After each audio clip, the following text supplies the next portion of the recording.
Okay guys, so you did a really nice job. I think we really have equations of lines and linear functions really down well. That's your y equal to mx plus b.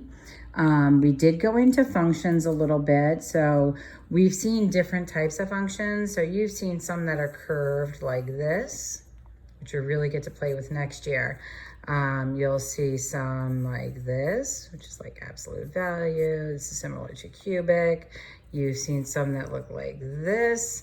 We didn't study them, but you used their visuals to decide if it was a function or not. Remember, you did vertical line test to see. So this one right here that I draw right here is not a function because it would fail vertical line test, right? So we're gonna just focus on what we call non-linear functions today. You'll see a couple of linears in there as well, but non-linear means that it is not straight. What makes a line straight is that it has a constant rate of change. So the slope is the same between any 2 points on the line. And that is not the case here. So if we look at this, you're gonna have, if you pick a point here and you pick a point here, you're gonna have a much steeper slope than if you pick 2 points here. So one of them is gonna be a little more horizontal, the other is gonna be a little more vertical.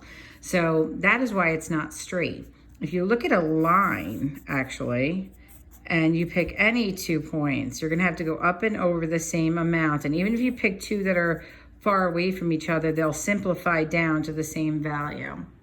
Now what we need to do, obviously we can recognize the difference between a non-linear graph and a linear graph just based on straightness. But when we look at the equations, that's a little bit different.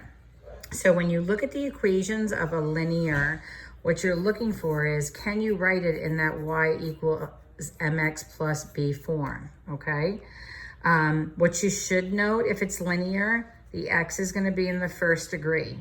So if there is an exponent other than 1,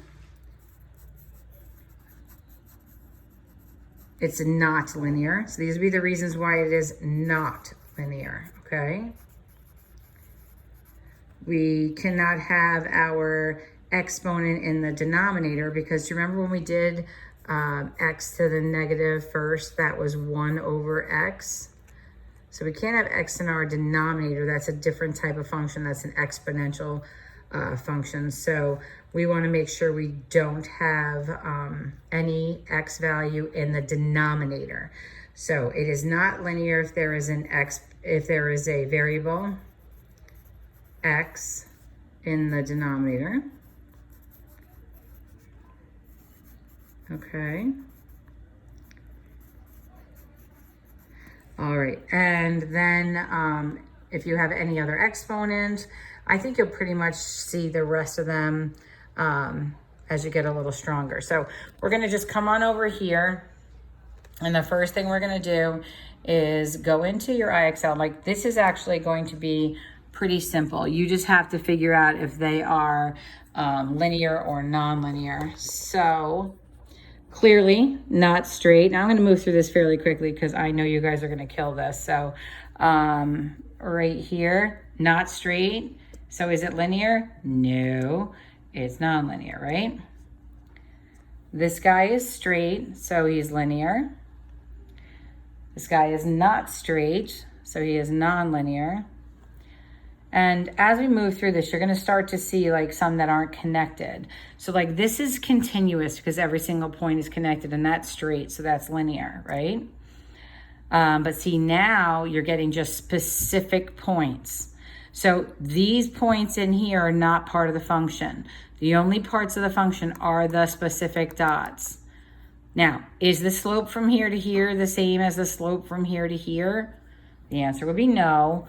It's not straight because it doesn't have a constant rate. It is nonlinear. This one would be linear, even though it's not accounting for all of those fractional pieces, like it only has points on integers. It is still forming a line. The slope between this point and this point is the same as the slope between this point and this point. And if you counted them and simplified it, you would see that they're the same. All right, so I'm just gonna get you to the equations here because clearly this is nonlinear. We really have to delve into those a little bit. That's straight, that's linear. All right, now we have to look. So now we have to think a little bit. So is this written in y equals mx plus b? If it is, you see how the x is in the numerator and there's only the exponent of 1 on it, so that is linear, okay? This one here, any exponent on the x other than a 1 is nonlinear. That's going to create a u-like one. Is this in y equals mx plus b? Yes. How do I know? The x is in the numerator and it has an exponent of 1, even though it's not written there. We understand that that's what it is. Now, see how the x is in the denominator? That means it is not linear. X to the 4th, that's not linear.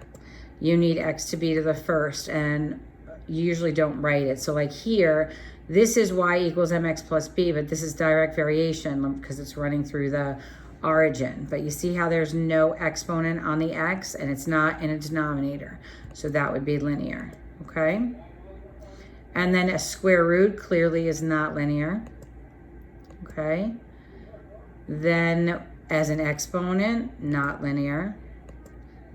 And now here, now this I know, and like, let's look, we're at 85, so we're at mastery. Now, for some of you, this will become your stopping point, but for those of you that really have been maintaining very high, quality of scoring on these, you should push yourself here a little bit.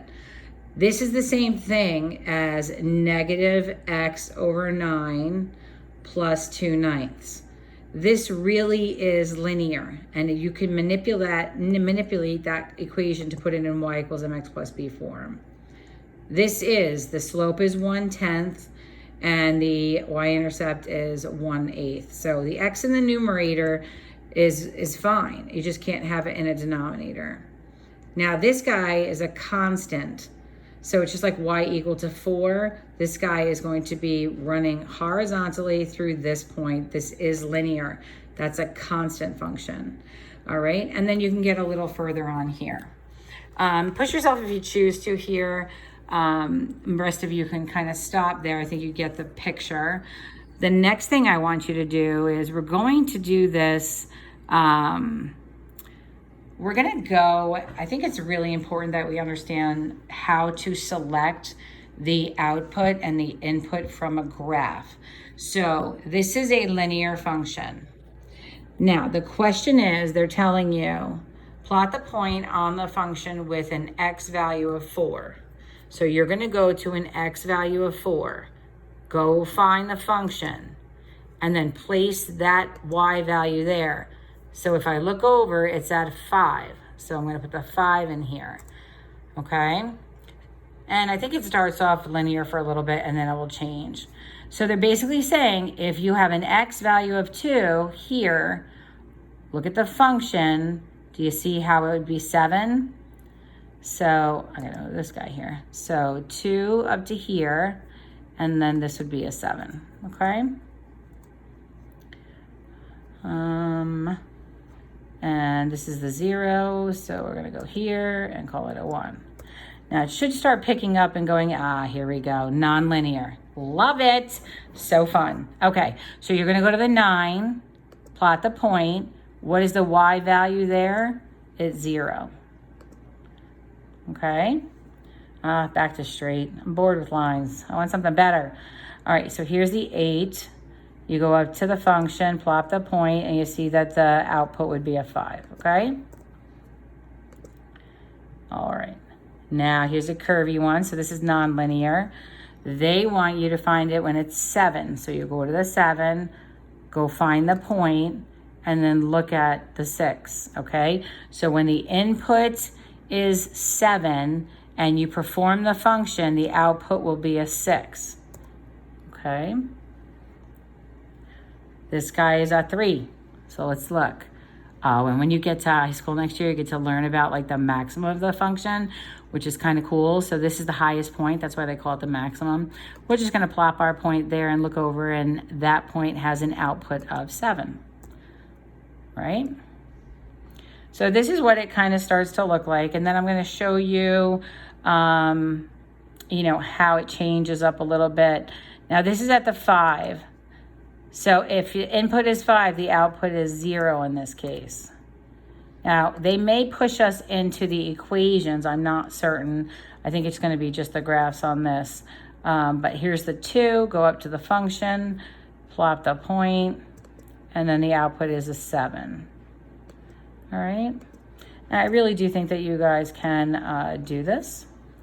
So we're going to have you go to the -5, go find the point on the function. The output is a 7. All right. And then your straight line. Oh, now they're not asking us to plot the point anymore, so that's fun.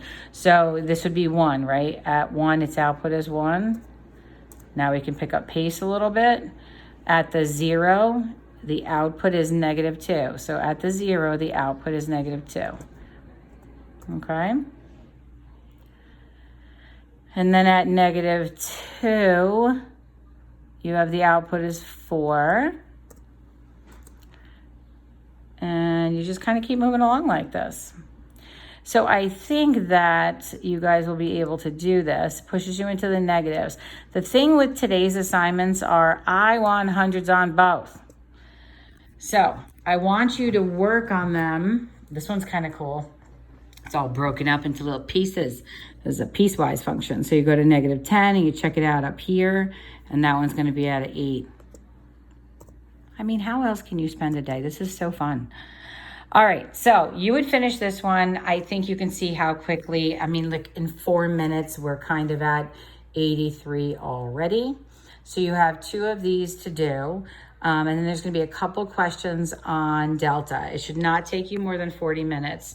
And then on Friday, I'm debating if I'm going to push you further with this or give you a little quiz. I'll probably move the quiz to next week. I'll give you a little more of the non-linear functions, okay? I think you can do this, guys. Please try to have fun with it, and I will talk to you soon.